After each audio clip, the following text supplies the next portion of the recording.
Olá, tudo bem? Seja bem-vindo a mais um dos nossos encontros para o estudo e aprendizado da língua latina. Seja muito bem-vindo. Hoje vamos estudar um pouco sobre o alfabeto e sobre a fonética da língua. Vamos lá?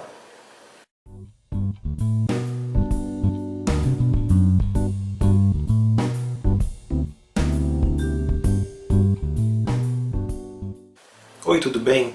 Se você tem interesse em aprender latim, provavelmente uma das suas primeiras dúvidas tem relação com a pronúncia da língua. Quanto o latim é parecido ou diferente do português? Essa é uma pergunta frequente e vamos tentar responder hoje. Para começar, como você já deve saber, o latim tem uma vantagem em relação a outra língua clássica, por exemplo, como o grego ou como o sânscrito. Isso porque nós já partilhamos do sistema de escrita latino, então é muito mais fácil para nós. Nós não precisamos aprender a ler com um novo sistema. Precisamos aprender apenas as regras específicas dessa língua, mas já reconhecemos todos os sinais. Antes de discutirmos as particularidades, acompanhe comigo o alfabeto latino e o nome das letras. Preste atenção para o fato de que o nome da letra vai indicar o fonema que ela representa. Algumas dessas letras que nós já conhecemos vão representar um fonema diferente daquele que ela representa em português. Esteja bastante atento. Acompanhe comigo agora. A, B, Q, D, E, F, G, H, I, K, L, M, N, O, P, Q, R, S, T, U, X, Y e Z ou Zeta. Como vocês puderam notar, o W não está incluso no alfabeto latino. Essa letra vai ser introduzida no latim muito posteriormente, que vamos utilizar hoje em dia sim no alfabeto latino contemporâneo, porém no período clássico ela não constava. O W, mesmo assim, vai ser usado apenas para palavras de origem estrangeira.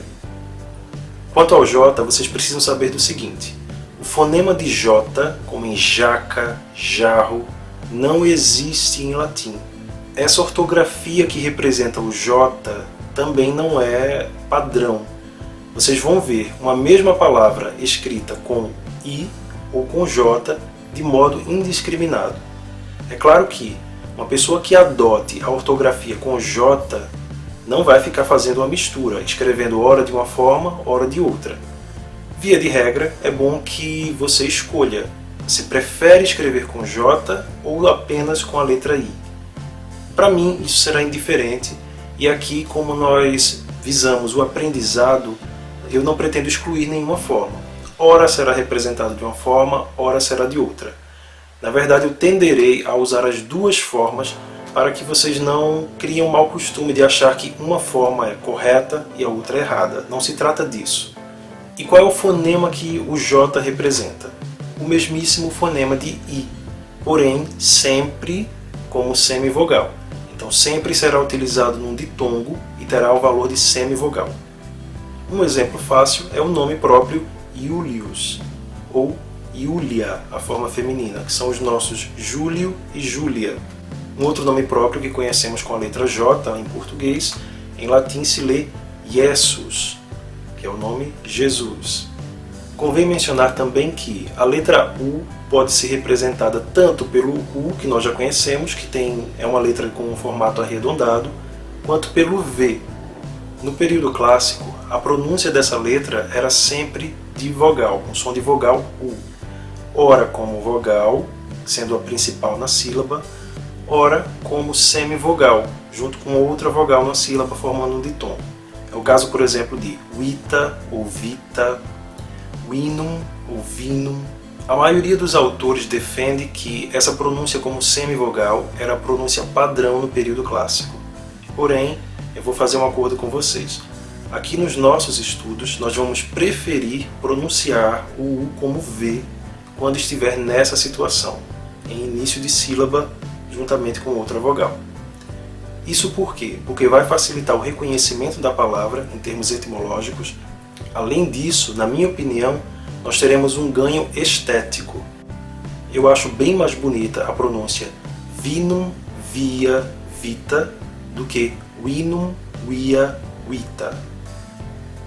E as palavras isoladas, acredite, são até fáceis de pronunciar, mas dentro de um contexto, numa frase, nem sempre essa pronúncia vai ficar fácil se nós quisermos pronunciar bem as palavras. Mas é escolha sua e, eventualmente, eu vou fazer questão de mostrar as duas pronúncias. Qual pronúncia tu vais adotar é uma escolha tua. Não é uma questão de estar certo ou errado, é uma escolha.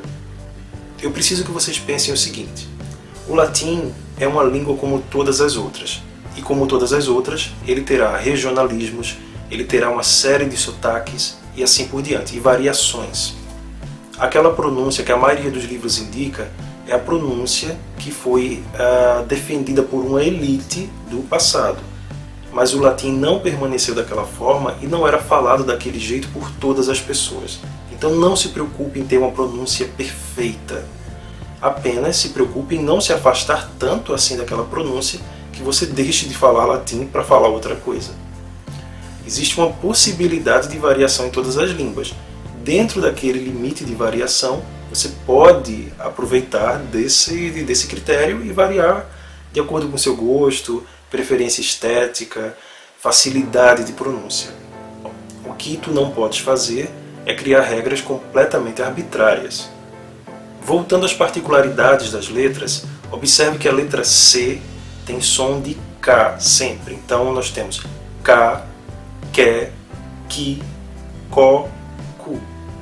Não teremos o CE e o CI não vão soar como S, serão que e ki. A letra E e a letra O, essas vogais, vão representar sons tanto abertos quanto fechados. A letra G também não terá o seu som alterado diante de E e I. Assim, GE será lido G ou Ge e GI, Gui, sempre. Palavras que tenham o encontro GUE ou GUI serão lidas como se houvesse um trema no U, sempre. Então serão sempre GUE, GUI, sempre. Via de regra, o latim não tem letras mudas. Então eu chamo a atenção de vocês para o H. O H ele possui som. O som é o mesmo do inglês, é o mesmo do nosso R de início de sílaba, como em rato ou o nosso RR em carro. Não é um som muito forte, é um som leve, é uma aspiração. Porém é preciso lembrar que ele não é mudo. Então aquela pronúncia do pessoal, por exemplo, no latim jurídico, habeas corpus, para a língua latina está errada. É uma pronúncia tradicional do meio jurídico, mas considerando a língua latina está errada. O correto é habeas corpus. A letra R é sempre vibrante, como o nosso R entre vogais, carro. Por fim, falando das diferenças, temos o Y. O Y, ou Y, que significa literalmente Y, admite duas pronúncias. Alguns defendem que a pronúncia seria igual à do U francês, ou U, mas essa pronúncia tende a ser difícil para os brasileiros e, em geral, os latinistas não têm estado presos a esse purismo. Então você pode pronunciar o Y exatamente como o I, não tem nenhum problema. Apenas vai coincidir que esta letra vai estar presente sobretudo em palavras de origem estrangeira, particularmente de origem grega.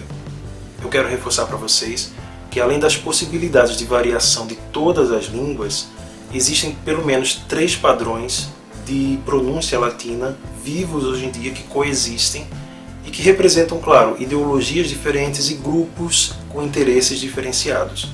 Nós vamos focar aqui na pronúncia chamada de reconstituída, que é uma pronúncia que recebe mais foco pelo meio acadêmico. A pronúncia reconstituída busca reproduzir o latim como era pronunciado no período clássico.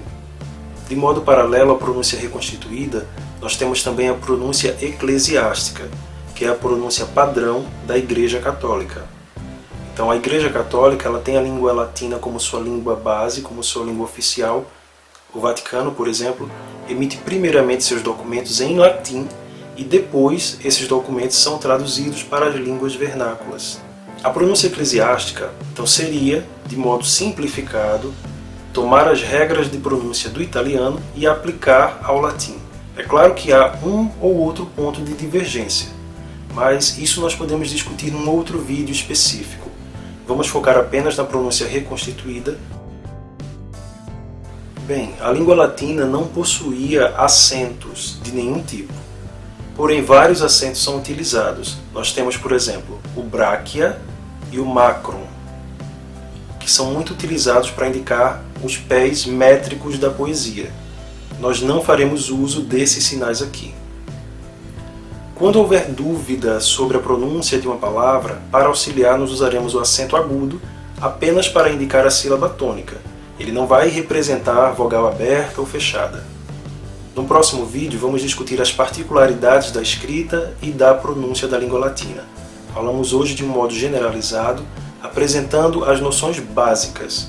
Eu sugiro que você revise, que você reveja mais algumas vezes e que tente praticar a leitura com algumas palavras em latim. Você verá que é muito fácil, você só precisa focar nas diferenças. A maioria das letras já vai representar o mesmíssimo fonema que nós utilizamos em português. Então será fácil, isso não vai demandar nenhum grande esforço da parte de vocês. Além disso, a prática vai fazer com que você consiga ler latim de modo adequado, de modo legal, como um latino, em pouquíssimo tempo. Então, siga praticando e até a próxima. Salve!